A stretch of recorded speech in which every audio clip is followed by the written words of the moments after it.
ఎన్ని దుర్బోధలు ఉన్నాయి ఈ రోజు. ఎంత కఠినమైన పరిస్థితుల మధ్య ఉన్నాం. అసలు క్రైస్తవ్యం ఊపిరాడకుండా ఉందండి. ఒక పక్కన అన్యజనుల మధ్య నుంచి వచ్చే విమర్శలు, ఒక పక్కన క్రైస్తవ్యంలోనే ఉన్న దుర్బోధలు, మరొక పక్కన డిబేట్లు, చర్చా వేదికలు, ఒకరినొకరు దూషించుకోవడం.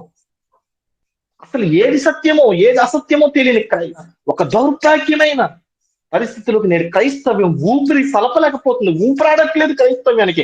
కరోనా టైంలో కరోనా వ్యక్తి వచ్చిన వ్యక్తికి మాస్క్ లేకపోతే ఎలా ఉన్నాడో నేను చూశాను.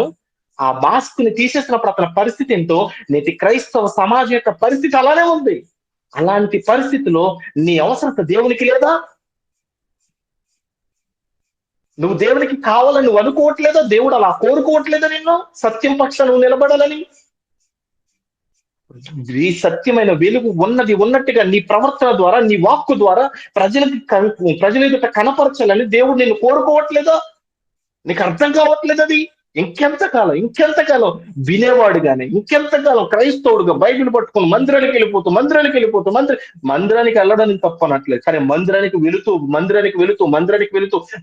వెళుతున్న వాడిగా చచ్చిపోవడం తప్పు. నేను అడుగుతున్నా ఈ రోజు అలాంటి పరిస్థితులు గుండా దేవుడు నిన్ను నడిపించాలనుకుంటే ఈ రోజు నువ్వు సిద్ధమా? బండ సందులో నిలబడ్డానికి క్రీస్తు వలె నువ్వు సిద్ధంగా ఉన్నావా?